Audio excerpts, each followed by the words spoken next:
Hello guys, you're welcome back to my channel. If you are new here, my name is Bola. Thank you so much for joining.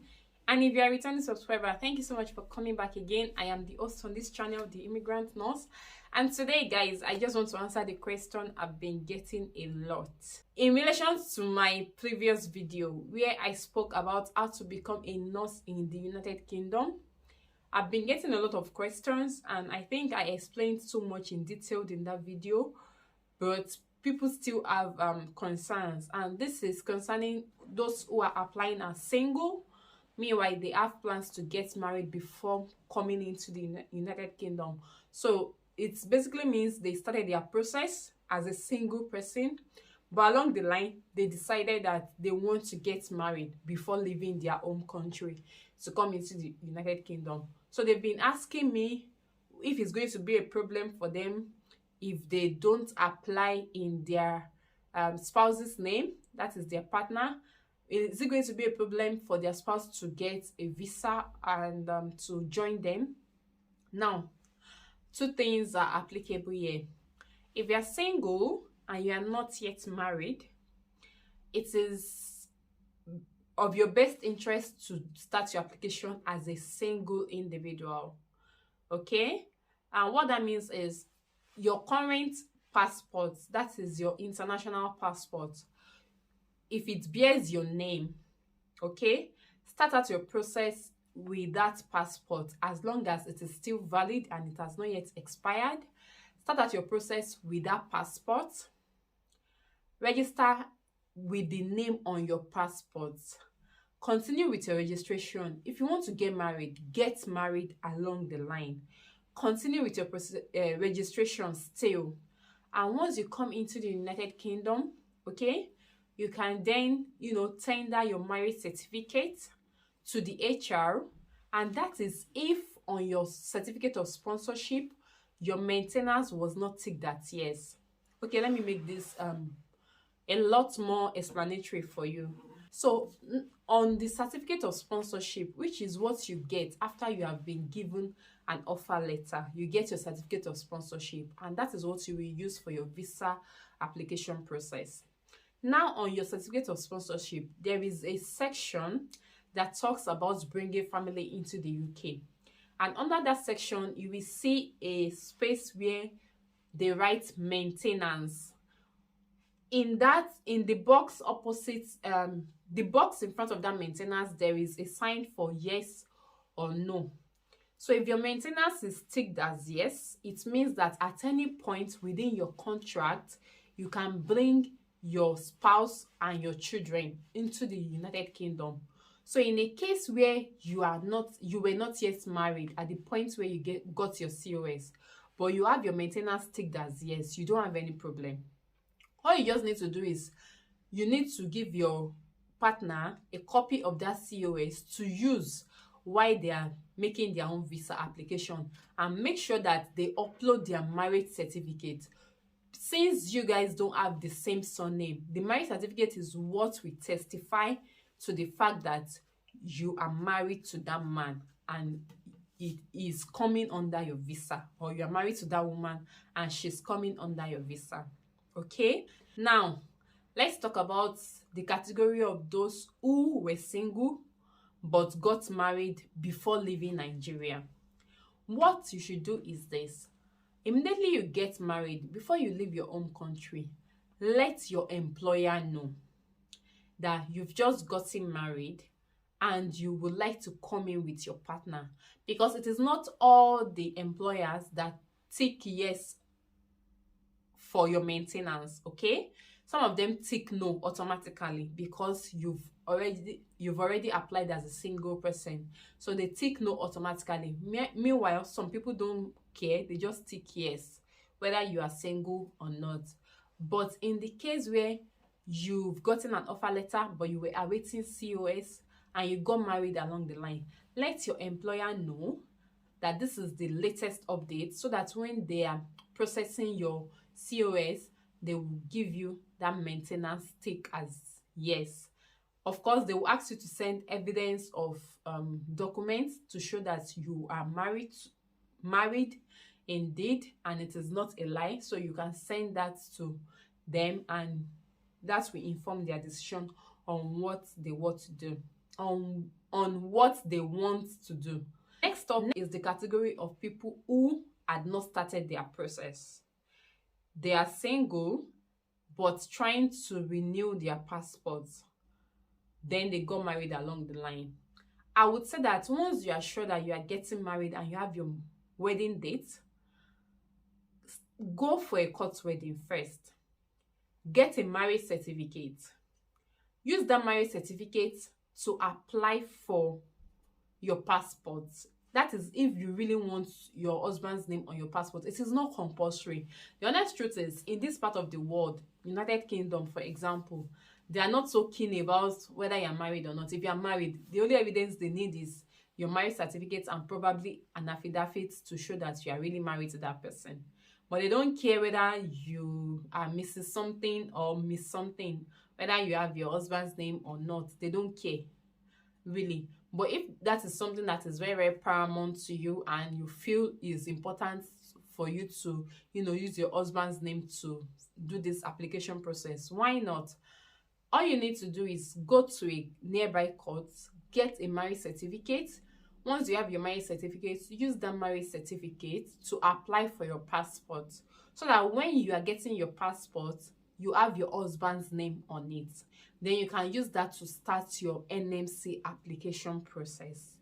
Okay? So that way, from the start, you already have your husband's name, and the stress of changing name would not be a problem for you in the nearest future, because change of name in this part of the world is not an easy feat. It is a long process. It is a long process, and if you're not ready to go through that, it's just better for you to do the change of name before you apply for your passport, and come in with that name, with your husband's name, and move on from there. It's not even going to be a problem for you by the time you are trying to bring him into the country, because you guys already have the same surname. So it's going to be like an easy ride for you. This is not to say that it won't be an easy ride for the single people. They just need the right documents to prove that they got married along the line and they would like to bring their spouse into the country. Okay, now let's talk about those who have come in, those who have settled, and they went back home to get married. So you already came into the country with your maiden name, that is your father's name, your surname, but along the line, you got married, you went back home to your home country to get married, and you are thinking of changing name to bring your husband. The thing is, you don't necessarily have to do a change of name to bring your husband from your home country. What you need is, in case the maintenance on your COS was not ticked as yes, or it was ticked as yes and it has expired, all you just need to do is you need to inform the HR of your hospital, whether your trust, your care home, whichever is applicable. Inform the HR, tell them that you've just gotten married. Of course, when you're going to get married, you're supposed to inform them anyways. So let them know that you have just gotten married and you would like to bring in your spouse. So they will issue a maintenance letter to you. So it is that maintenance letter that you need to actually attach to your spouse's visa application process to show that they are coming under your visa. Now, this is where the clause is, and not everybody knows this. So let's say that your contract with your current employer is for 3 years, but you've spent 2 years with them and you just got married. You have 1 year left. I just want to tell you that your husband is going to have visa within that 1 year. Like, his visa is going to be for just 1 year. It's not going to cover for 3 years because you had spent 2 years out of the 3 years. So his visa is going to cover for that 1 year. And after the 1 year, you guys can renew your visas together. By the time you renew your own visa, because most times as a nurse, if you're coming into the UK, you get a 3 years visa. That is the most common type of visa. So you get 3 years work permit. So by the time you are renewing your visa after the 3 years, you just renew your husband's own along the line, and he can get the extra 3 years with his own. But initially, whatever is left of your visa term is what your spouse would get as well. They will not get 3 years while you have 1 year left. I just want to put that out so that you will not be expecting too much. Okay, so if your spouse is preparing to join you, just get a maintenance letter from the HR. Like I said before, it is the maintenance letter and your marriage certificate and probably an affidavit that you will attach with his visa application document, and he can come into the country with that. And that's basically all you need. You do not need more than that, basically. And now, whether you need to change your name, if you have gone back home to get married, you don't necessarily have to change your name. Once your husband joins you, you can take your time to decide whether you want to do a change of name.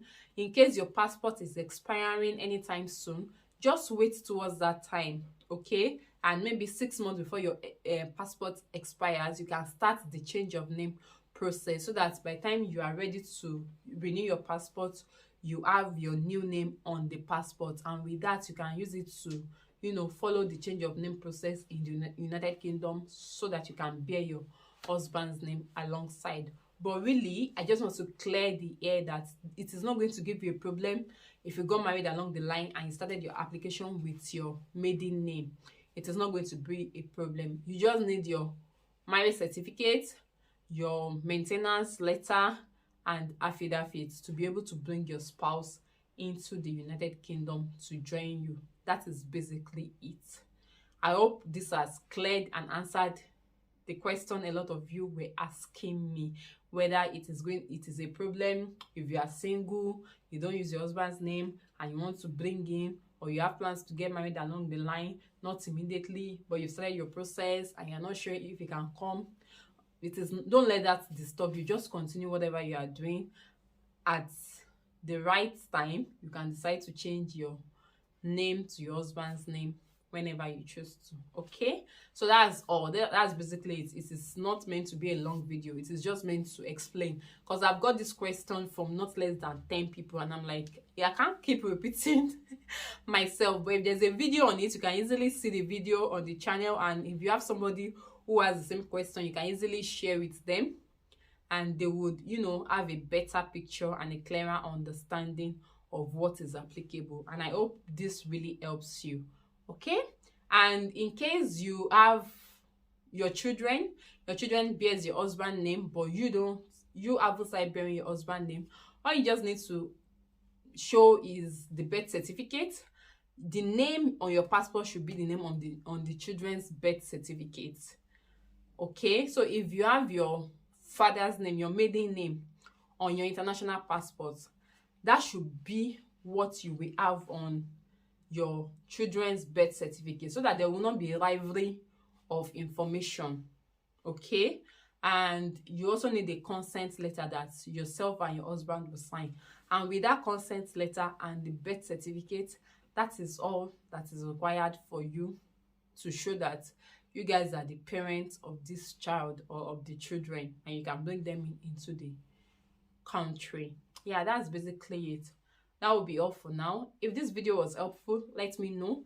Like, share, drop a comment down below. Subscribe if you haven't subscribed by now. Subscribe, please. Thank you so much for watching, and I'll see you in my next video, guys. Till then, stay safe and stay blessed. Bye.